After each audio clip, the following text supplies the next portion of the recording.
لو كنت مسجون هربان، ايه اخر عربية تتمنى تشوفها قدامك؟ الاجابة هي عربية جوجل مابس، لانها ممكن تصورك وتفضح مكانك قدام العالم كله. وده بالظبط اللي حصل مع سجين هربان في بلجيكا. بس اللي حصل بعد الصورة دي كان اغرب من الهروب نفسه. انا الدكتورة ريهام نوير، وجاي اثبت لكم ان التسويق مش بيع وبس، ده علم نفس ولعبة ذكاء. في واحدة من اغرب الصور اللي لقطتها كاميرات جوجل ستريت فيو التابعة لجوجل مابس، ظهر شخص بيجري في منطقة ريفية في بلجيكا. الصورة انتشرت بسرعة واتضح ان ده كان سجين هربان من احد سجون بلجيكا، وجوجل صورته فعلا ووثقت لحظة هروبه بالكامل. لكن الصدمة الحقيقية ما كانتش في الشخص، الصدمة كانت في ان الصورة كلها كانت واضحة جدا الا وشه، وده ساعده على الهروب. بس ازاي اكبر شركة تكنولوجي في العالم انقذت مجرم زي ده من غير ما تقصد؟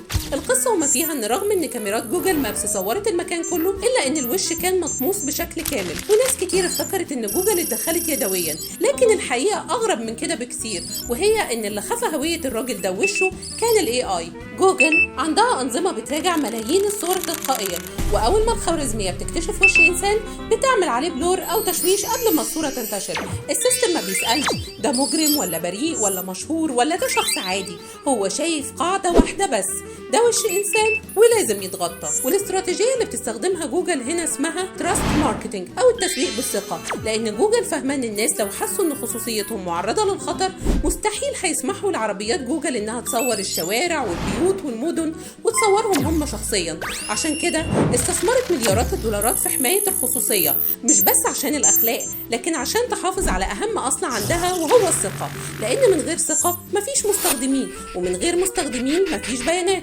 ومن غير بيانات مفيش جوجل اصلا. بس سيبكم من الماركتينج وتعالوا للواقع، لان الحركة دي بتفتح باب لجدل كبير قوي، وهو هل دي قمة الأخلاق التقنية وحماية لخصوصيتنا، ولا ده تواطؤ تقني بيساعد المجرمين يهربوا من العدالة تحت ستار حماية البيانات؟ وتفتكروا أمن المجتمع أهم ولا خصوصية الفرد الشخصية حتى لو كان خارج عن القانون؟ اكتبوا لي رأيكم في الكومنتات واستنوني في الحكاية التسويقية الجاية، لأن اللي جاي أجمد بكتير.